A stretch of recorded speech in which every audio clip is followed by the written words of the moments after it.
নমস্কার। এবার আর আঙুলের ছাপ নয়, এবার রেশন তুলতে হবে আপনাকে টোকেন ব্যবস্থার মাধ্যমে। কী সেই টোকেন ব্যবস্থা, কীভাবে এই টোকেন ব্যবস্থা কাজ করবে, আজকের এই ছোট্ট ভিডিওতে আপনাদেরকে ডিটেলসে বলে দেবো। তো চলুন শুরু করা যাক। দেখুন, টোকেন ব্যবস্থা চালু হয়ে গেছে। পাইলট প্রজেক্ট হিসেবে গুজরাট এবং মধ্যপ্রদেশের কিছু জায়গায় এই প্রকল্প লাগু হয়ে গেছে। সারা ভারতবর্ষেই এইভাবেই রেশন দেওয়ার পরিকল্পনা সেন্ট্রাল গভর্নমেন্ট নিয়েছে। তো টোকেন ব্যবস্থাটা কীভাবে কাজ করবে সেটা একবার আমরা দেখে নিই। টোকেন যেটা রয়েছে সেটা আরবিআইয়ের যে সংস্থা রয়েছে, সাবসিডিয়ারি সংস্থা সেন্ট্রাল ব্যাংক ডিজিটাল কারেন্সি বলে, তারা ডিজিটাল কারেন্সি ইস্যু করবে। অর্থাৎ এই ডিজিটাল কারেন্সি রুপিস এগুলো কে ইস্যু করবে বললাম? সেন্ট্রাল ব্যাংকের ডিজিটাল কারেন্সির যে সংস্থা আছে তারা এটা ইস্যু করবেন। এই ইস্যু কীভাবে হবে? ওনারা প্রত্যেক মাসে ইস্যু করবেন। রেশন তোলার আগে প্রত্যেক মাসে ইস্যু করবেন। এইটা দিয়ে কিন্তু আপনি অন্য কোথাও কাজে লাগাতে পারবেন না, শুধু রেশন সামগ্রী তোলার জন্যই ব্যবহার করতে পারবেন। তাহলে প্রত্যেক মাসে ইস্যু হলো। সেই ইস্যু হওয়ার পরে কি হবে? আপনাকে একটা অ্যাপ ডাউনলোড করতে হবে। কি অ্যাপ?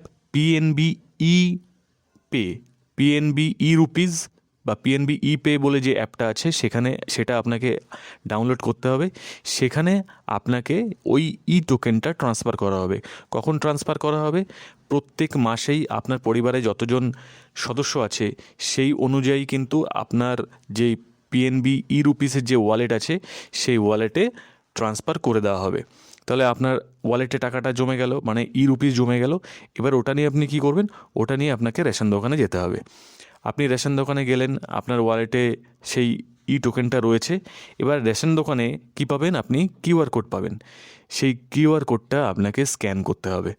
আপনি যখনই কিউআর কোডটা স্ক্যান করবেন, কিউআর কোড স্ক্যান সাকসেসফুল হলে রেশন দোকানের মালিক আপনাকে আপনার যে খাদ্যশস্য সেটা উনি আপনার হাতে হ্যান্ডওভার করে দেবেন, দিয়ে দেবেন। এতে কি বলা হচ্ছে? এতে বলা হচ্ছে যে অ্যাকচুয়াল যে সাবসিডি সেটা সেই বেনিফিশিয়ারির কাছেই পৌঁছাবে। মাঝখানে যে দুর্নীতিগুলো ছিল সেইগুলো চলে যাবে বলে মনে করা হচ্ছে। আর কি বলা হচ্ছে? যে ই পজ মেশিনের মাধ্যমে এতদিন যে আঙুলের ছাপ বা চোখের ছাপ নিয়ে করা হচ্ছিল, তার জন্য সরকারের অনেক টাকা বাঁচবে এবং এতে স্বচ্ছতা আসবে।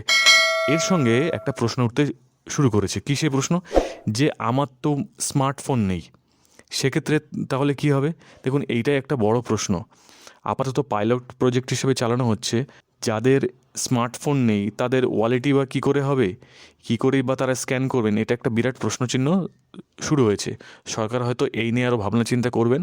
তো এই ছিল একটা ছোট্ট আপডেট। আপাতত পাইলট প্রজেক্ট হিসেবে চালু হলেও সারা ভারতবর্ষে কিন্তু এইটাই চালু হতে চলেছে ধীরে ধীরে। যদি কোনো কোশ্চেন থাকে তো কমেন্টে জানাতে পারেন এই সংক্রান্ত। আর ভিডিওটি ভালো লাগলে লাইক করবেন।